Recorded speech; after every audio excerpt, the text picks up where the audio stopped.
This episode is brought to you by LifeLock. Between two-factor authentication, strong passwords, and a VPN, you try to be in control of how your info is protected. But many other places also have it, and they might not be as careful. That's why LifeLock monitors hundreds of millions of data points a second for threats. If your identity is stolen, they'll fix it, guaranteed, or your money back. Save up to 40% your first year. Visit lifelock.com/podcast for 40% off. Terms apply. This episode is brought to you by Progressive Insurance. Fiscally responsible, financial geniuses, monetary magicians. These are things people say about drivers who switch their car insurance to Progressive and save hundreds. Visit progressive.com to see if you could save. Progressive Casualty Insurance Company and Affiliates. Potential savings will vary, not available in all states or situations.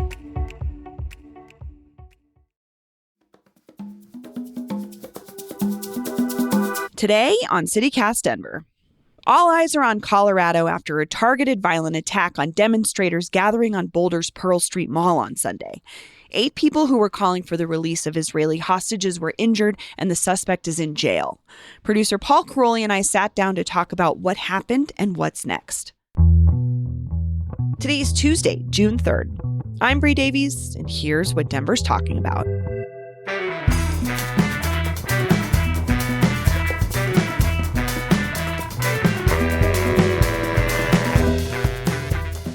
Good morning, Paul. Hey, good morning, Bree. So obviously, the top big story in Colorado right now is this tragic situation that happened in Boulder over the weekend. Can you give us sort of just the quick, what do we know so far about what happened? Yeah, for sure. Yeah, if you have not heard about what's happened in Boulder on Sunday, the facts of the situation are these. Around 12:30, 911 calls started coming into the Boulder Police Department, and people were reporting that there was a man on Pearl Street Mall with no shirt who was attacking some protesters, some demonstrators. What we've learned since is this man's name is Mohammed Sabri Soliman, and that he was taken into custody because he was attacking these people who were there for the weekly Run for Their Lives march, which is meant to call attention to the hostages that were taken during Hamas's attack on Israel on October 7th, 2023. And what this man was doing, it was not just any attack. He had these squirt bottles, these spray bottles, and he was apparently attacking these people with fire. So there's 8 victims who have been injured. Some are still in the hospital. It sounded like maybe 1 or 2 are not doing well. So this news might change by tomorrow. Obviously, I wish everybody the best. But yeah, 8 people injured. People are calling it a makeshift flamethrower. People are talking about Molotov cocktails. What I saw in the video was a very, very angry man yelling "Free Palestine," holding 2 squirt bottles, and that the reports are that he injured 8 people between the ages of 52 and 88. Including one person who was reportedly a Holocaust survivor. And how are federal officials characterizing this? Like, I guess he shared his motive, right? He was yelling "Free Palestine." I think that sure. kind of speaks for itself, right? Right. He was very angry. And so is he charged with anything so far, or? Not that I've seen. Okay. Denver 7 reported that there was a press conference on Sunday night where the FBI Denver special agent in charge, Mark Mikulik, he said that the incident is being investigated as an act of terrorism. Okay. The quote is, "It is clear that this is a targeted act of violence and the FBI is investigating it as an act of terrorism." And he added, "Sadly, attacks like this are becoming too common across the country." And I think what he was referring to there is the fact that this is actually the 3rd one of these incidents where there's been an act of violence on the streets here in the United States, where the perpetrator or alleged perpetrator their motives have been connected to the tragedy going on in Gaza. There was the 2 Israeli embassy employees who were gunned down, murdered on the streets of D.C., and there was the gentleman who set fire to Pennsylvania Governor Josh Shapiro's home, who expressed similar motives. Okay. And so he's in custody. Do we know anything about him, who he is? Yeah. He's not from Boulder, right? He's from Colorado Springs? Well, yeah, I don't think he's from Boulder. What I've read is that he is actually originally from Egypt. He's an Egyptian citizen that arrived in the United States in August of 2022 and then filed for asylum status in September of 2022, a month after he arrived. But since his tourist visa expired, and he's just been living in Colorado Springs, where some federal agents have started investigating, and I think they were showing up at where he was living, and they're trying to figure out everything they can about this guy. So I'm sure we'll learn more details soon. But yeah, I mean, some people are calling him an illegal alien, and this is getting pulled into this immigration debate that we've been having here in Denver. We'll maybe talk about that in a little bit. Yeah. Do you want to talk about that?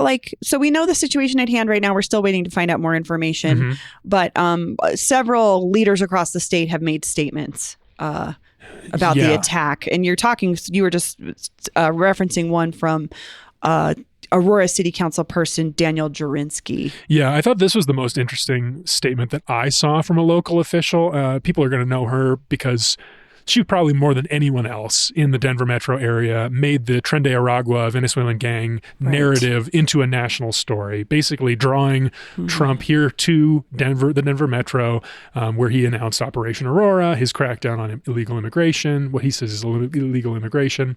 And so she made this comment. She said, quote, "This morning, through tears, I've had to gather my thoughts. Anti-Semitism is at an all-time high in the world right now. A criminal illegal threw Molotov cocktails at a peaceful weekly gathering to pray for the hostages who remain in Gaza. One of the elderly Jews targeted in this terror attack was a Holocaust survivor, survived the Nazis, only to be burned by an Egyptian illegal. Every elected Democrat is posting that they are, quote, closely monitoring this situation. I want to demand action," she says demand in all caps. "If we need more resources to aid in the deportation of these criminals, make it happen. Enough monitoring. The American people voted, and we want action. Baruch Hashem to the victims, the nation of Israel as a whole, and to the United States of America."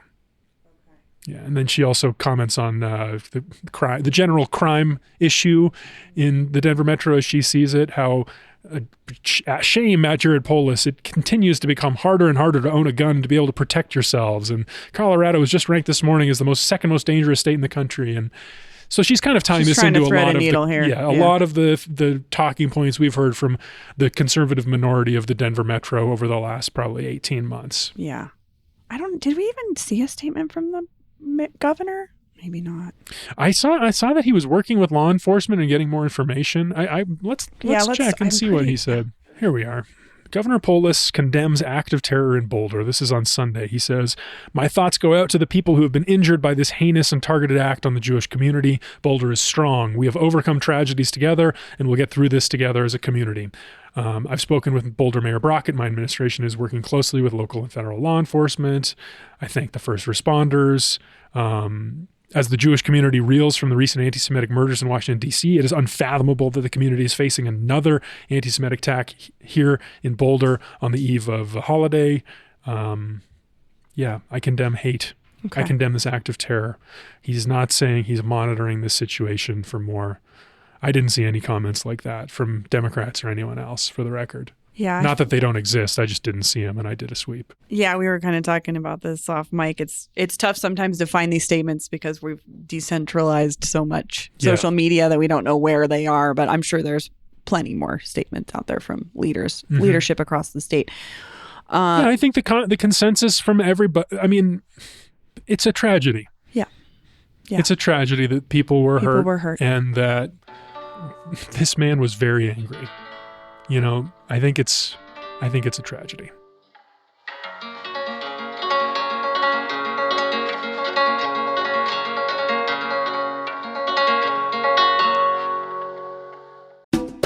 This episode is brought to you by the Denver Botanic Gardens. The new exhibit, Bluegrass, Green Skies, American Impressionism and Realism at Denver Botanic Gardens opens Saturday, June 7th and runs through September 14th. The exhibit features idyllic landscapes, urban scenes, and intimate interiors of 19th century American Impressionist painting.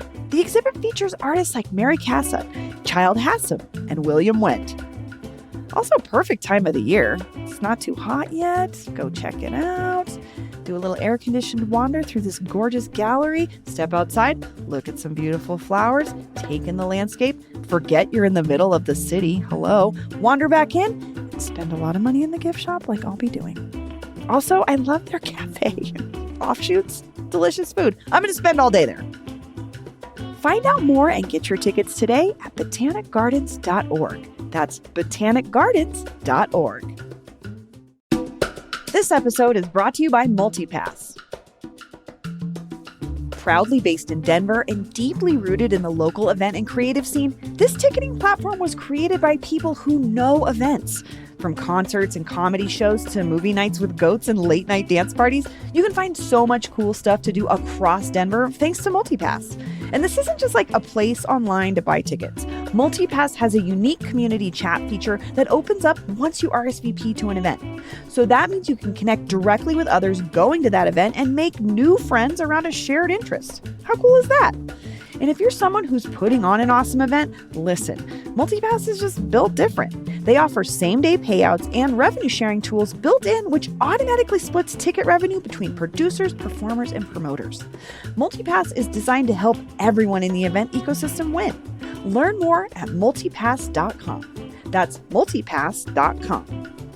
This is a much better system than Ask a Punk, which is where you usually figure out where a show is. And then you say, what time is it? And they say, the show's at show o'clock. Don't ask me that. Well, should we talk about, this is obviously a political conversation, and this happened here in Colorado, but how about we look at the local politics of this situation? You mentioned earlier to me that you noticed something at the Bernie rally a couple months ago. Yeah. I mean, I think for the left, this issue is particularly divisive. Just as an observer, I'm a guy who reads the news. What I've learned about this situation, the Gaza issue specifically in American politics, is that on the right, seems like most people are pretty psyched about Israel and defending themselves, whereas on the left, there's a lot more disagreement, and that disagreement typically breaks down in a generational divide. Oh. A lot of the older Democrats seem to feel more connected personally to Israel. You know, maybe they lived through like the Six-Day War, it's 1967, 1973, whereas a lot of the younger Democrats, people who have grown up with news reports over the last 15 years of these major large-scale Israeli assaults on Gaza. I'm thinking about Operation Cast Lead, Operation Protective Edge, the precursors to what we're seeing now. I think these folks are a lot more sympathetic to the people living in Gaza in such terrible conditions, not getting access to the food and health care that they need, and feeling more sympathetic to them. And that's being reflected on the left. So we saw at Auraria campus last year, big tent encampment, protesters trying to call attention to what's happening in Gaza. I think we've seen one-off protests here and there. It doesn't get covered as much in the press, I think, like these protests, just because they kind of have become a rote fact of life, maybe? Or I don't know. I mean, there's probably a lot of reasons for that. Yeah, I don't know. It's hard to cover. I don't know. It's a tough issue. Yeah, it's a tough issue. And our beat is local news. Right. And this is happening halfway across the world. A lot of Denverites feel very strongly about it. Yeah. So what did you hear at the Bernie rally that struck you? Right. I don't think this has been reported, but I noticed there was a moment that indicated to me a little bit of where, these are Bernie supporters, Bernie AOC supporters. So who are the 23,000 people that are going to show up to the, quote, fighting oligarchy tour in Civic Center Park? Lefties, progressives. Right. Sure. So I learned something about them that day. I remember Bernie Sanders in his speech, he's doing his 99% thing. He's saying 1%, they have all the wealth, blah, blah, blah. We know this from Bernie. Yeah. But he said one thing I'd never heard before. He said, I am planning to introduce a bill to end military aid to Israel. Oh. And this got a big pop from the audience. Sure. I mean, that's been the point of one of those points of contention you were just talking about between folks on the left. I think some people on this far left, I mean, all kinds of lefties. It's one of those issues where it's not like, it's hard to put it on a spectrum. It's probably not fair to do so. But a lot of people feel like, military aid to Israel makes the United States complicit in this conflict, or pick a side. I mean, a lot of people think of that, but are psyched about it. Like, I think it's the right side. And these are people who, I mean, maybe you grow up in a Jewish family. You have a strong connection to Israel. Maybe you see what happens on October 7th, 2023. 1,200 people are killed. Hamas attacks these people at music festivals. Like these are tragedies as well. There's a lot of tragedies, and a lot of people feel very hurt. And depending on who you are and what your community is, you have different sympathies. Yeah. But yeah, I don't know. I thought that was interesting. And it made me think, is there going to be a politician here locally that wants to take that on? Because I don't think we've seen that. We have 2 candidates for governor, and Phil Weiser and Michael Bennett, both pretty staunch defenders of Israel. Michael Bennett has repeatedly voted for increasing military aid. Like, his comments are generally pretty favorable, for Israeli self-defense. And his comments after this tragedy, I mean, they didn't have anything to do with that. He hasn't talked about that. He was just expressing sympathy, praying for the victims. He wasn't saying he was monitoring the situation. He was saying it's particularly painful that this attack occurred as the Jewish community prepares to celebrate this holiday. And he said, we reaffirm our unwavering commitment to combating anti-Semitism in all of its forms. Well, we'll certainly be watching this story as it continues. Yeah, I'll say. I mean, I wonder, in 2026, Trump seems to be acting with impunity. He's not getting really checked from Congress since the Republicans control both chambers. Is it going to be a local race here in Colorado that helps turn that back towards the Democrats? We're constantly talking about Congressional District 8. Well, right. Gabe Evans. Sure. Currently in that position, in that seat. Yadira Caraveo fighting to get that seat back. Yep. Michael Bennett obviously may be moving on to governor depending on how things go. So you could see some other changes there too, for sure. I'll be interested to see how those Congressional District 8 candidates, the Democrats specifically, address the Israel question. Yeah. Because I think that'll be the bellwether for this issue locally more than any other race. We'll be watching that for sure. Yeah.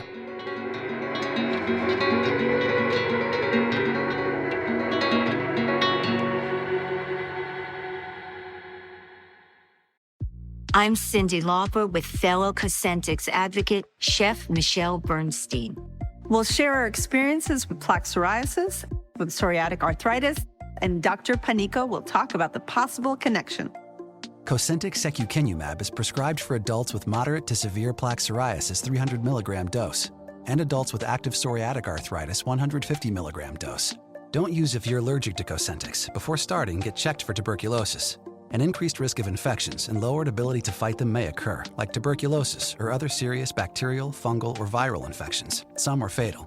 Tell your doctor if you have an infection or symptoms like fevers, sweats, chills, muscle aches, or cough, had a vaccine or plan to, or if inflammatory bowel disease symptoms develop or worsen. Serious allergic reactions and severe eczema-like skin reactions may occur. Learn more at 1-844-COSENTIX or Cosentix.com/Cindy. Hey, here we are at the end of the Tuesday show. Normally, we address listener comments and questions at this time, but this is a different kind of show. Absolutely. However, we do have something related, to address that listeners brought to our attention. Yeah, it's kind of connected to the thing we've been talking about this whole time, which is the fact that on our Monday episode, which was about Palantir, the tech defense contractor that moved here to Denver and now has contracts with the likes of ICE and the Israel Defense Forces, which they use in the attack on Gaza or some of the attacks on Gaza, that we did not address in the context of that episode what had happened on Sunday. So people were getting that episode on Monday, and on Sunday, this news had broke, and why didn't we address it in the Monday episode? So, Brie, why did we not address it? Well, I mean, so pull back the curtain a little bit. We make our Monday show on Fridays for the following Monday, and then we're off. We're a Monday through Friday show. And so, yes, I think normally we would have jumped in and added something to that show late on a Sunday. And this was just our error. It wasn't intentional. There was no intention of leaving this out, especially considering the context of the Monday show that we ran on Monday. Yeah, it certainly wasn't because we didn't think it was important. No, not at all. There was a lot going on for me this weekend, and I have to say I didn't register it the way that I think that I wish that I would have. I don't know about you, but... Yeah, we want to be a service to people. We want to talk 100%. about what people are thinking about, what they care about, and it matters to us to be timely. That's part of why we do this, is so we can have the conversation that people are having here in Denver. But also, we're a small team of 4 people. We're not a big newsroom. We don't have someone on the news desk 24/7. So it's just a matter of us catching things and making these changes as they happen. And we just kind of flubbed it. We really do appreciate everyone that called in to talk about it too, because that kind of feedback, like sometimes it's hard to receive, critical feedback about the work that you've done, that you've put so much of yourself into. But I always just think it means people care. And I love that because we do this because we care. Yeah, and I give our listeners the benefit of the doubt. Most of them are coming from a good place of just like, hey, I respect and listen to this show. This feels like a big glaring error, you guys. And that's what some of you brought to our attention. So we really appreciate it. Mm-hmm. So we just wanted to let you all know we heard you. We appreciate that you reached out, and that door is always open. Mm-hmm. And we listen to and read every comment that comes through, and we appreciate you. Yeah, honestly, and as you all know, we say this all the time, but we want to know what you think about what we've talked about today and any other episode, especially today, though, because I'm curious how people feel about this issue, and especially in light of the attack in Boulder. Leave us a voicemail, send us a text, 720-500-5418. Again, the number is 720-500-5418. Thanks. See you next time.